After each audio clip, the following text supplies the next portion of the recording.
Será que nós estamos prontos para a tribulação? Será que nós estamos preparados para sofrermos por Cristo? Será que estamos nos preparando para os dias de perseguição? Estou lendo esse livro do irmão Yun, O Homem do Céu, e estou ainda no começo do livro. E o modo como a igreja na China foi perseguida, os primeiros crentes foram perseguidos, e eles não abandonaram seu amor por Cristo. A igreja só cresceu, convivendo no subterrâneo, fugindo, irmãos sendo presos, e na prisão, amando o Senhor, subindo o nível de intimidade com Ele, pregando o Evangelho, salvando as pessoas. Eu fico me perguntando, vendo histórias, apoiando missionários, apoiando a igreja sofredora, como a gente faz com o Abaplay, etc. Será que de fato eu estou preparado para a perseguição? Eu acho que a pergunta que mais recebo, e talvez esta pergunta também seja alvo de muita discussão e até de divisão entre os irmãos, por falta de sabedoria em tratar a temática, é que eu sempre preciso vir aqui nas minhas redes dar alguns apontamentos e buscar contribuir com o crescimento dos irmãos e a clareza acerca de uma temática tão importante, a mais importante, para a igreja, não para o não crente, que é a salvação em Jesus Cristo. Aqueles que são salvos em Cristo é o retorno do Senhor Jesus. Os que não foram salvos é o arrependimento, o batismo, perdão, a salvação, receber o Espírito Santo, etc. Essa pergunta deve vir com uma clareza de que a igreja passará pela grande tribulação. Eu começo dizendo que existem mais argumentos que nos unem na escatologia do que argumentos que nos separam. Independente da interpretação da corrente teológica, de ser pré, mid ou pós, ou seja, a igreja vai ser arrebatada antes da tribulação, antes dos 7 anos de tribulação, a igreja vai ser arrebatada no início da grande tribulação, no final dos 3 anos e meio, ou a igreja será arrebatada no pós-tribulação, que é no final dos 7 anos, portanto no final da grande tribulação. Independente dessas interpretações, existem clarezas que nos unem. O amor pela vinda do Senhor Jesus, a clareza de que o Senhor Jesus vai voltar, a clareza de que os ímpios serão julgados, aqueles que receberam a marca da besta serão condenados, a clareza e a convicção de que o Senhor vai fazer novo céu e nova terra. Então, existem mais temas dentro da escatologia que nos unem do que um tema que tem tanta força para nos separar e fazer com que a gente não compreenda a grandeza do mesmo. Então, falar da volta do Senhor Jesus é algo maravilhoso que deve nos deixar com muita esperança, com muita expectativa e com muitas convicções. Então aqui vou ser objetivo e didático com vocês. Lembrando, eu não estou impondo a vocês uma visão escatológica, estou apresentando alguns argumentos pelos quais eu creio que a igreja passará pela grande tribulação. Então, eu destaco para vocês alguns pontos. Eu estou com um esboço, tá, pessoal? Estou aqui com o meu esboço. Depois eu posso, inclusive, preparar um PDF bonitinho e coloco para vocês. E aí vocês conseguem estudar a partir deles. O primeiro texto que eu queria ler para vocês, eu vou falar dos reformadores, qual era a visão deles acerca da volta do Senhor Jesus. É no meio, é antes ou é depois da tribulação?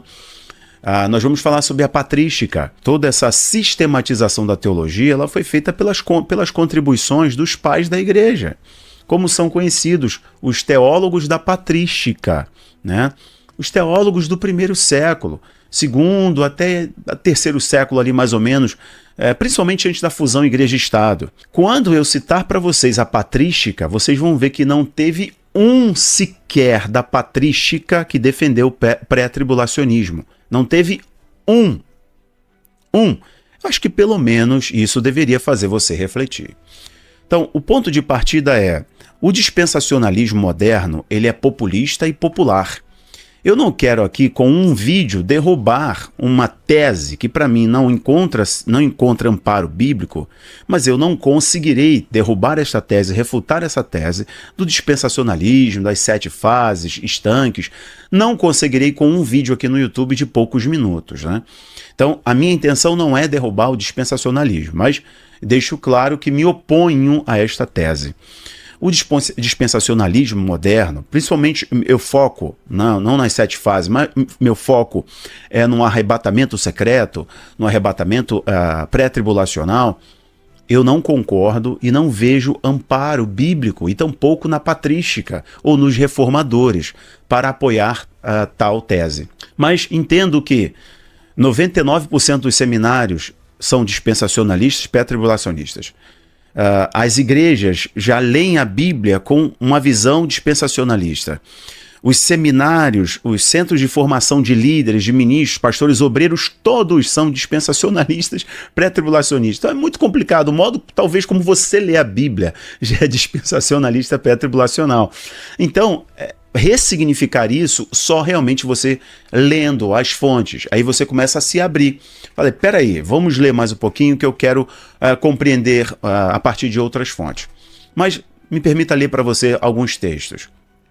1 Tessalonicenses, capítulo 4, versículos 16 e 17, aspas. Porque o Senhor mesmo descerá do céu com grande brado, a voz do arcanjo ao som da trombeta de Deus, e os que morreram em Cristo ressuscitarão primeiro. Depois nós, os que ficarmos vivos, seremos arrebatados juntamente com ele nas nuvens, para o encontro do Senhor nos ares, e assim estaremos para sempre com o Senhor. O que este texto está nos dizendo? Esse texto é uma linha cronológica dos eventos até o arrebatamento da Igreja de Cristo. Então, ao som do brado do arcanjo, ao som da trombeta de Deus. Isso automaticamente vai conectar você a Mateus 24, trombeta de Deus, a 1 Coríntios capítulo 15, versículo 52, que falam a mesmíssima coisa. O brado do arcanjo, a trombeta de Deus, os que morreram em Cristo, e depois nós subiremos, se estivermos vivos, subiremos e nos encontraremos com o Senhor nos ares. Vocês vão ver que ao som da última trombeta, quando você lê, inclusive, ao texto de 1 Coríntios, e quando você lê Mateus 24, versículo 31, será um som audível, será visível e não será secreto. A volta do Senhor Jesus é o início da vingança do nosso Deus, o juízo ao mundo. Vou falar sobre Apocalipse 3:10, tá? Então, o juízo para o mundo. Mundo, entenda, quando a Bíblia fala juízo para o mundo, a tentação para o mundo, não se refere aos crentes, se refere aos ímpios, ao sistema do mundo, que está caído no maligno. A igreja está no mundo, mas não participa do sistema do maligno. Então, a volta do Senhor inicia um período de julgamento e juízo.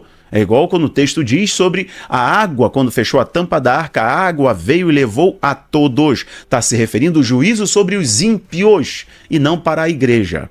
Ok? Então, quando fala a trombeta, é a última trombeta. Esse processo é o início do juízo sobre os ímpios. Então, na última trombeta, no brado do arcanjo, vem o Senhor Jesus e a igreja é arrebatada. E esse evento será visível. E quando a Bíblia diz que é o som da trombeta de Deus, e o apóstolo Paulo está dizendo, nós nos encontraremos com o Senhor, a palavra grega utilizada faz referência à recepção honrosa. Se é recepção honrosa, é o dia do nosso Deus. Portanto, não será um evento oculto e secreto. Será uma recepção honrosa, e todo olho o verá, diz as Escrituras. Bom, Mateus 24, de modo geral, os dispensacionalistas, pré-tribulacionistas, via de regra, pré-tribulacionista é dispensacionalista, ele usa a seguinte argumentação. A divisão que foi criada, principalmente pela John Nelson Darby, ele criou a seguinte divisão, Igreja e Israel. Então, há, segundo os mesmos, uma compreensão de que a tribulação, de que o período de sofrimento será aplicado a Israel e não à igreja, de que a igreja será privada do sofrimento daquele dia. Já falo sobre esse texto. Então, é um problema para mim, como eu falei sobre o dispensacionalismo, porque ele fere diretamente o que Paulo nos ensina escrevendo aos Romanos. Fere diretamente o princípio de que nós somos o Israel de Deus. Fere o princípio de que nós fomos enxertados na videira. Fere o que Paulo escreve dizendo que não há distinção mais entre grego e judeu. Em Jesus não há mais distinção. Ok?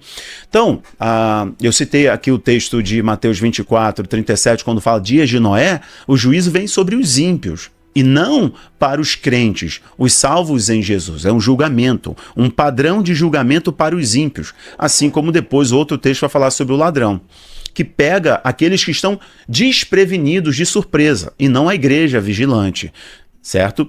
Então, para mim, o grande problema do dispensacionalismo pré-tribulacional é fazer uma distinção entre a igreja e Israel.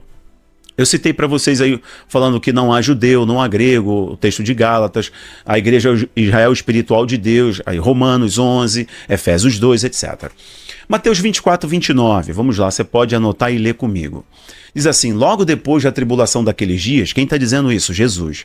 O sol escurecerá, a lua não dará sua luz, as estrelas cairão do céu e os poderes dos céus serão abalados.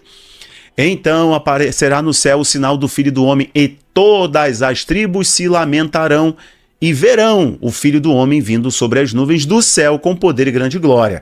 Ora, este evento aqui é oculto, é secreto, é silencioso, ou este é o evento do dia do Senhor? Ou esse é um dia de honra, visível, notório, explosivo, honra de Cristo que nós participaremos da glória do Senhor? Ou será oculto e secreto, a roupinha ficando? Então pensem comigo, é a Bíblia que está dizendo, não sou eu. É Jesus que está dizendo. Então o teu professor pode ter falado o que for, né? Foi formado num seminário pré-tribulacionista, dispensacionalista, tá tudo bem. 99% é assim. Mas o que a Bíblia está dizendo? Você foi ler? Então ok. E ele enviará os seus anjos com um grande clangor de trombeta, som de trombeta, os quais reunirão os seus escolhidos dos quatro ventos, de uma a outra extremidade dos céus. Então está claro aqui que o clangor de grande trombeta, o som, o estrondo de grande trombeta está conectando Mateus 24, 29 ao 31, Apocalipse capítulo 1, versículo 7, 1 Tessalonicenses capítulo 4, versículo 16, que li para vocês. Eles estão conectados. Agora, o Paulo dá mais uma camada de informação. Vamos lá, eu não vou ler todos os versículos que apontam que a igreja estará na grande tribulação. Vou ler só mais alguns. 2 Tessalonicenses capítulo 2, do 1 ao 4, diz assim: ora, irmãos, quanto à vinda do Senhor Jesus Cristo e a nossa reunião com Ele, quanto a quê? Quanto à vinda do Senhor e a nossa reunião com Ele. Rogamos-vos, não vos movais facilmente do vosso modo de pensar, ou seja, do modo como vocês foram ensinados a pensar este evento. E nem fiquei atemorizados ou perturbados, ou seja, não deixem ser manipulados. Porque este evento não sucederá sem que primeiro venha a apostasia e seja revelado quem? O homem da iniquidade. De novo, Paulo está sendo categórico. Vai discutir com Paulo então, com todo respeito. Ele está sendo categórico. Este evento, qual evento? O dia do Senhor e nossa reunião com eles. O arrebatamento da igreja. Quando isso ocorrerá? Primeiro, na apostasia. Que a apostasia contribuirá para remover aquilo que impede. O que o impede, eu vou falar sobre isso. Contribuirá para o terreno do falso profeta, que é a fé será substituída e vai contribuir para a remoção da lei de Deus da terra.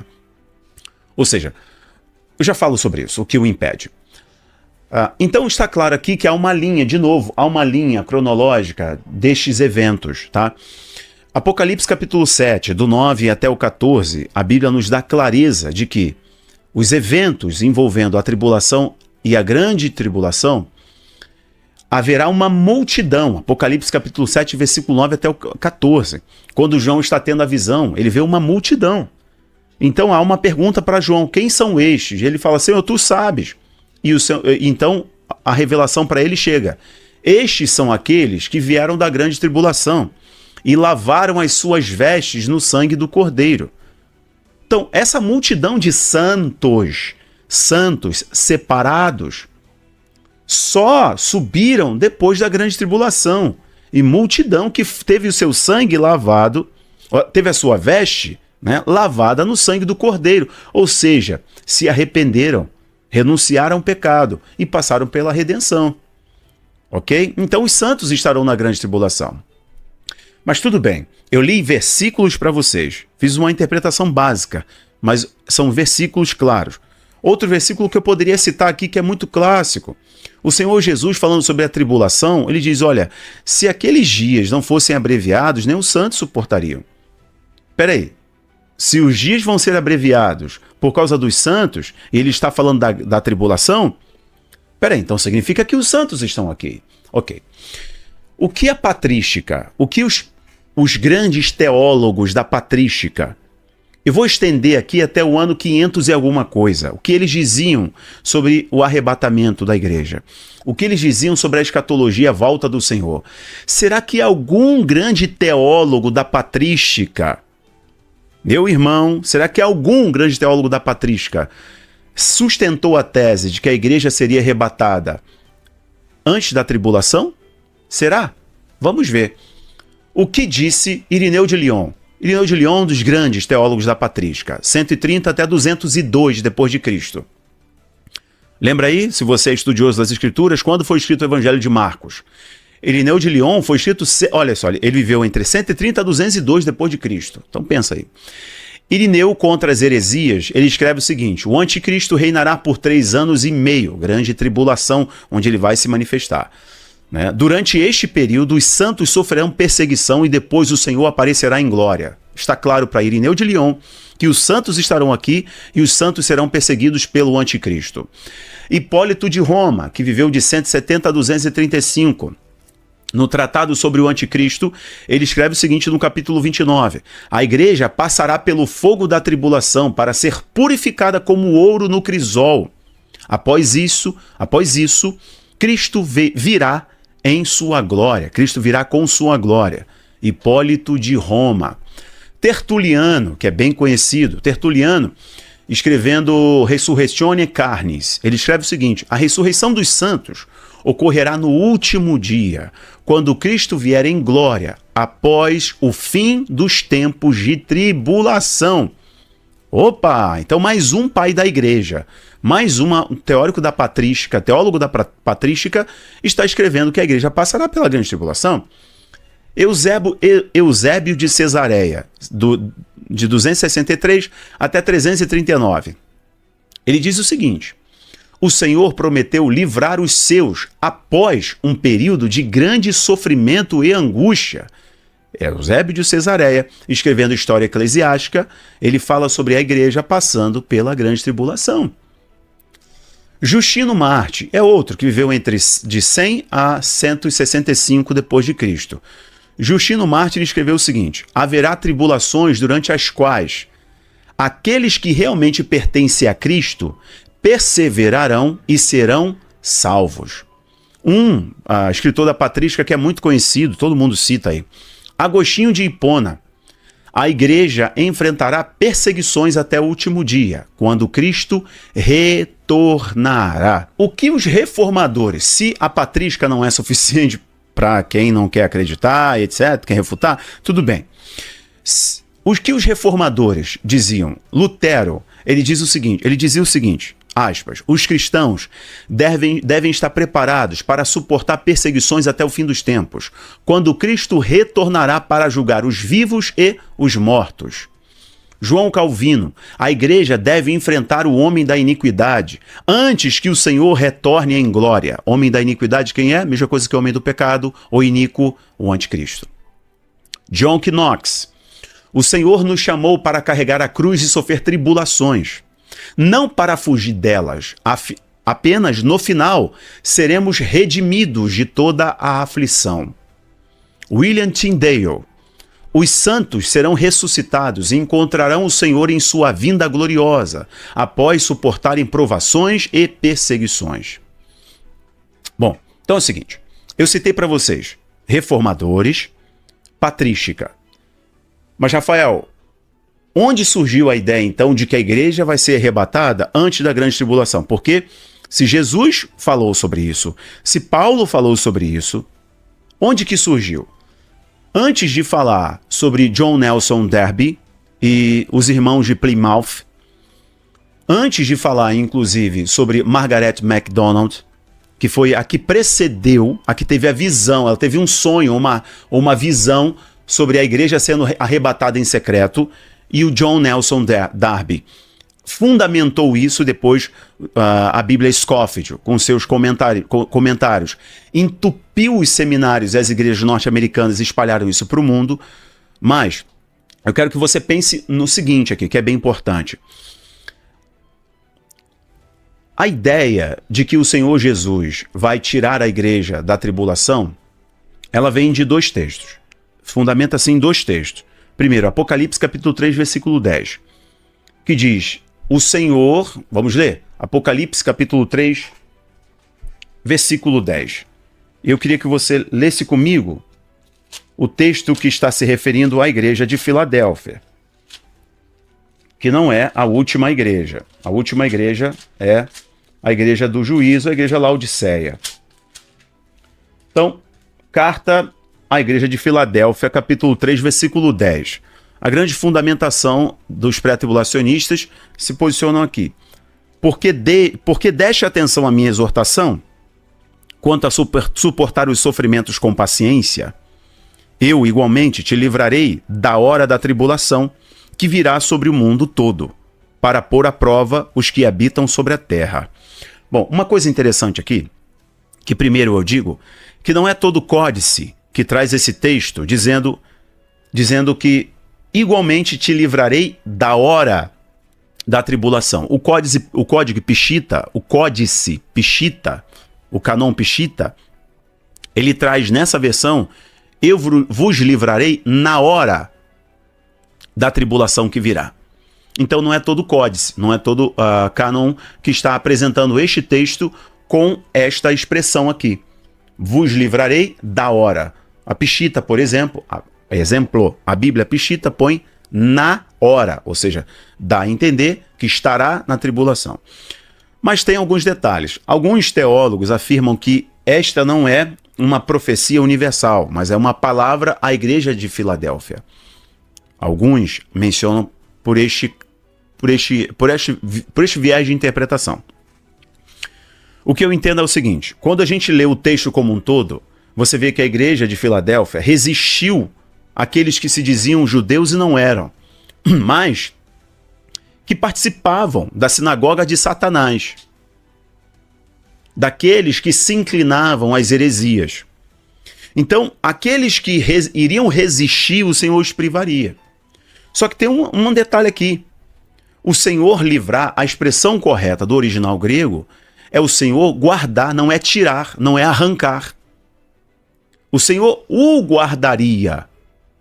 E o interessante, quando fala da provação que está por vir para toda a terra, aí está falando da provação aos ímpios, do juízo aos ímpios, que eu mencionei na abertura do vídeo para vocês.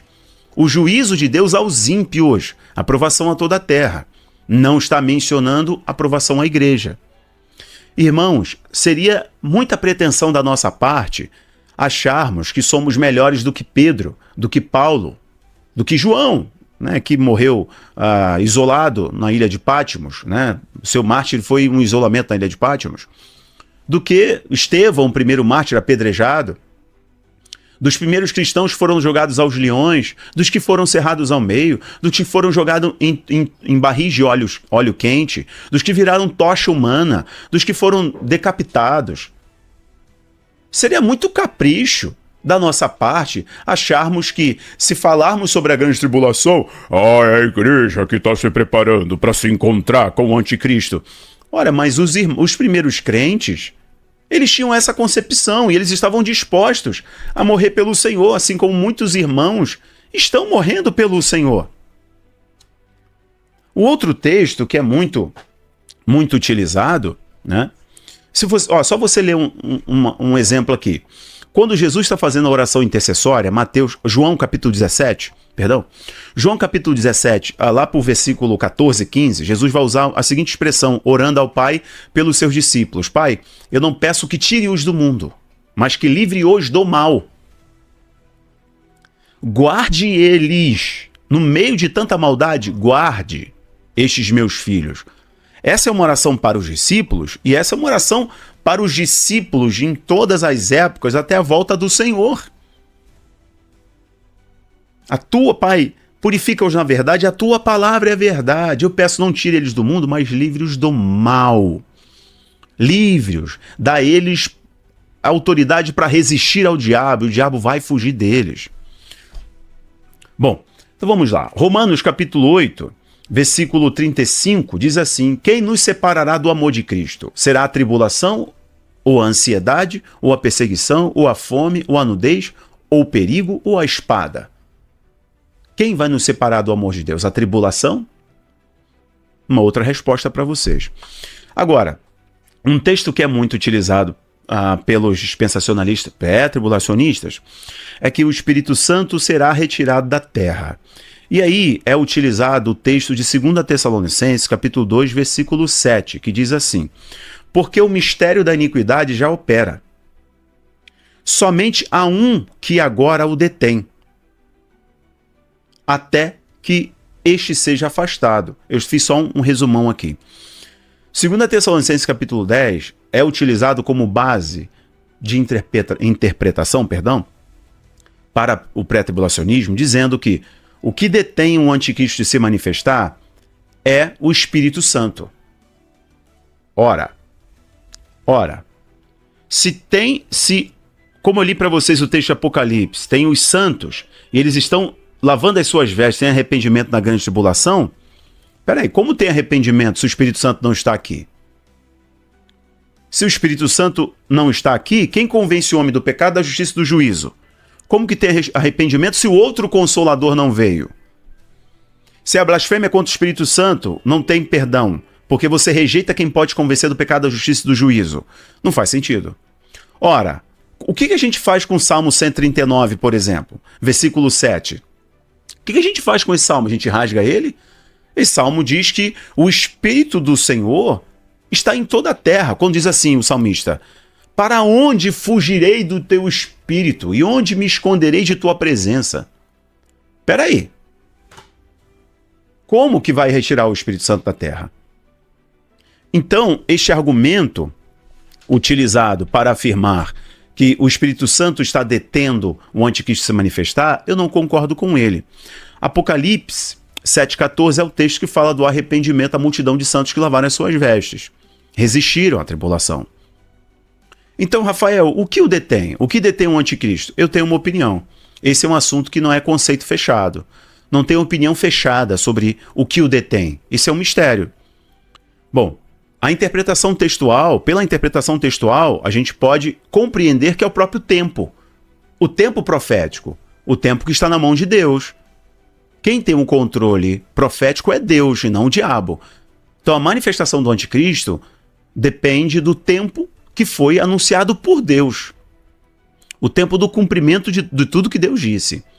Então o texto já nos dá esse entendimento de que é o tempo.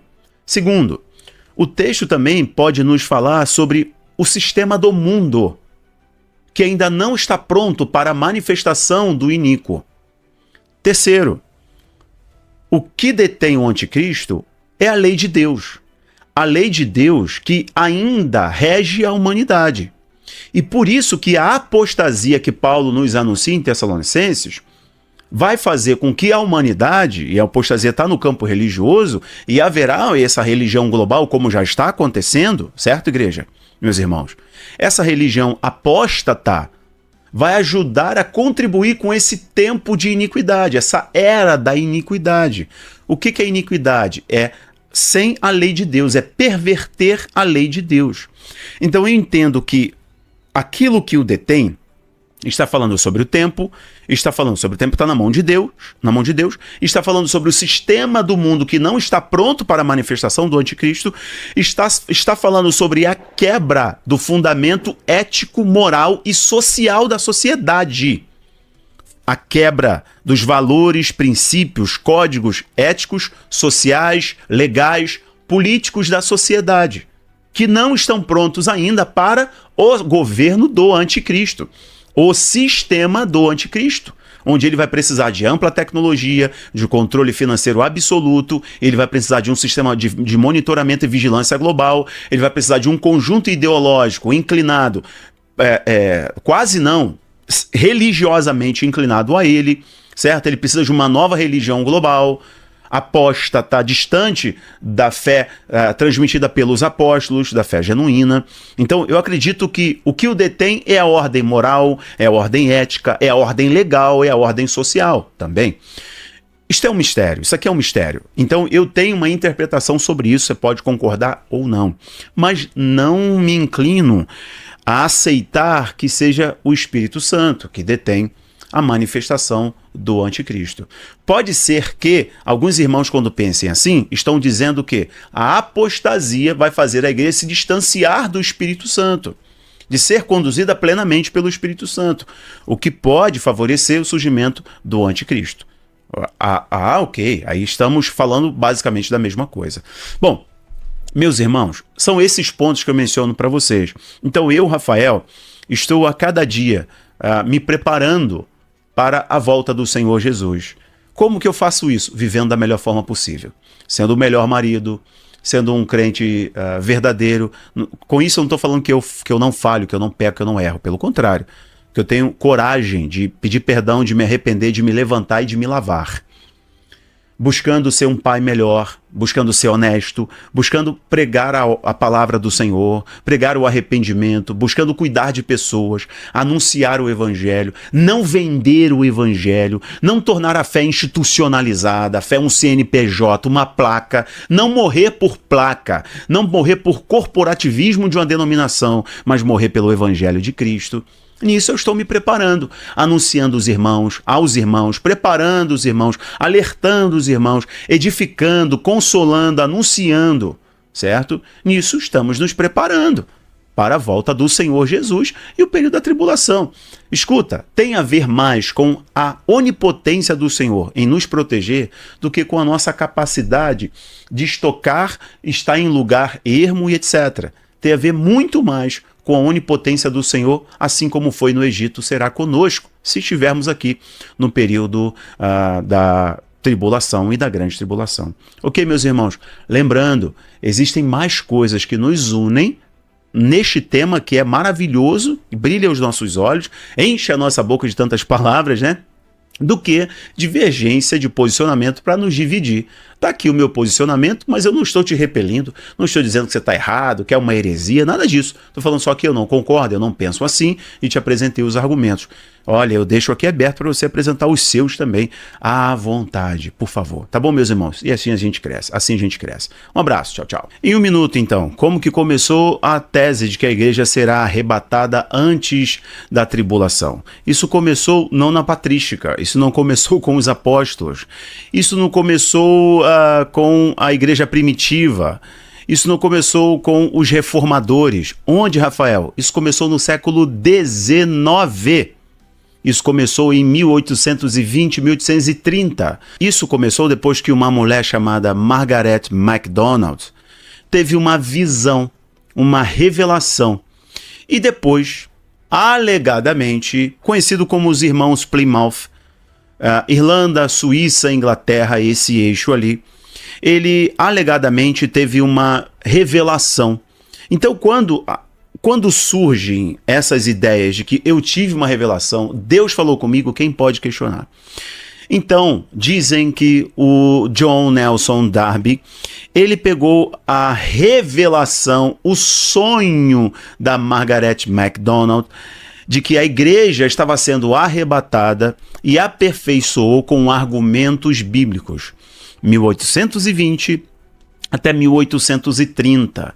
Até que em 1902, aproximadamente, surge uma Bíblia de comentário a Bíblia Scofield, que explodiu nos Estados Unidos, no crescimento, no auge, no apogeu de seminários teológicos, de rádios, né, dos meios de comunicação explodindo, as igrejas formando liderança, né, e a própria Europa já estava bem influenciada por Darby, por essa visão tanto dispensacionalista quanto a visão pré-tribulacionista, especificamente aqui nesse vídeo eu menciono.